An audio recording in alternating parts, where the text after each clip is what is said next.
Top 5 forms of cardio. What's up guys, Sean here from Breakthrough Bootcamp, and today's video we're gonna go over the top 5 forms of cardio, my personal preference, and I had 5 metrics that help determine what the top 5 should be. So cardio and health, how good is it for your overall health? Does it actually improve your cardiovascular endurance? Which is why I didn't include walking on this list. Number 4 is how many calories does it burn and what's its overall effect on your physique?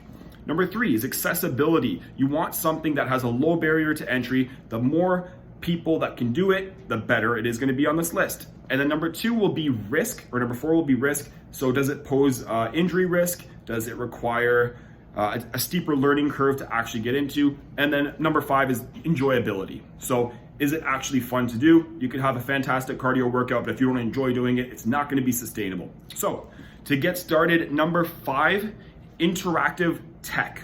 So I didn't know what to call it, but interactive tech is something that's becoming more and more popular, and I think down the road in the years to come, it's going to become even more popular. So we have interactive tech with bikes like Peloton, but you're going to start to see it with rowing machines, with treadmills, ellipticals, all that stuff. So it's something that's becoming really popular, and the reason it makes this list is because it's enjoyable. There's a lot of people that wouldn't otherwise exercise, but like the novelty of doing something like this, and it gets them to burn a bunch of calories, it gets them to exercise, which is a fantastic thing. You can't overlook the fact that if something is enjoyable and something's gonna make you actually do it, that is worthwhile. So some of the downsides here, the risk. So if you're doing the same thing over and over and over and over again, like on a bike, on the Peloton, eventually what's gonna happen is you're likely going to develop repetitive strain injuries, or you're gonna develop poor posture from being in that hunched over position the whole time. So ideally, you don't want this to be the foundation of your workout program. I would like to see some supplementary weightlifting and maybe even other forms of cardio. Also, just like anything, novelty becomes an issue. It's like when you get a hot tub or a new pool table or a ping pong table, any of those things. When you first get it, all you want to do is use it, and then the novelty kind of wears off after a while. So my concern with these is it's really good for the first few months, but if you're not able to stick with it consistently, you might lose that novelty. And finally, an adaptation that you get with any form of exercise. If you keep doing the same thing over and over again, what's going to happen is your body's going to become really efficient. So you're going to become really good at it, which is good from a performance point of view, but not good from a physique point of view, because the better you get at something, the more efficient you get at something, the less calories you're going to burn because you're actually getting better at it. So it's great because it's enjoyable, it's new, it's fun, it gets people to exercise, but there are some downsides as well, which is why it makes number 5 on the list. Number 4, my personal favorite, is boxing. So boxing would be much higher on this list if it was more accessible. So not everyone has boxing gloves or a heavy bag or a training partner to do mitts with. It also has a relatively higher injury risk, especially with the wrist. So if you're not punching properly, you can hurt yourself boxing. It has a bit of a steeper learning curve, meaning you're probably not going to become a pro boxer right away. It takes a bit of practice to get into. It also is a very challenging form of cardio. So I'd say per minute, you're probably burning more calories doing boxing than anything else. What boxing does have going for it is it's a lot of fun. So I've met very few people who don't like boxing once they get used to it. It's a ton of fun. It is a fantastic workout. You're gonna burn a ton of calories. It's really good for your physique.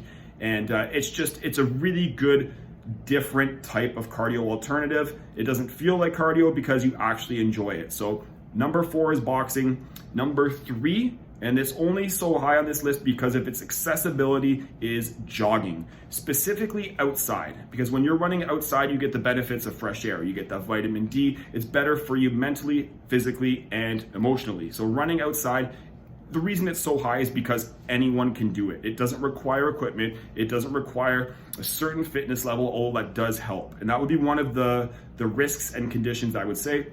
You might have heard this quote before: you don't want to run to get fit, you want to get fit so you can run. So I think a common mistake a lot of people make when they've never really exercised in their life, they start to only do running, and then they start to develop injuries, because running is pretty tough on the body. You're going to start to get knee pain, hip pain, back pain, foot pain, all that stuff. What I would suggest is, just like the interactive tech, make that part of your exercise routine, but you don't want that to be the foundational element of your exercise routine unless you are already really fit. So the injury risk is there, enjoyability is it's a hit or miss. People either love or hate running. So if you enjoy it, it's a great option. It's accessible. Anyone can do it. You're burning a lot of calories. Just, I would supplement it with other forms of exercise as well. Number 2, and this one has everything going for it except for the accessibility, and that is swimming. Swimming is arguably the best form of cardio because it doesn't really have any of the inherent risks that other ones do. So you're actually not really putting any strain on your joints here. You're burning calories, you're building strength, you're building muscle. It is just an all-around great form of exercise. Of course, the downside is we don't all have access to a body of water that we can go swimming all the time. So swimming, if you're able to, really good exercise, all fitness levels. It doesn't require a steep learning curve. As long as you know how to swim, you're gonna get a good workout. In fact, just like I said with the wearable tech or the interactive tech, the worse you are at swimming, the more calories you're gonna burn anyway. So whether you're a good swimmer or a bad swimmer, you're gonna get some great benefits. And number 1, I think it has all of these things checked off. Of course, the fitness guy is gonna say it, it's circuits. Circuits have everything. So great for your health, great for cardio, best for your physique.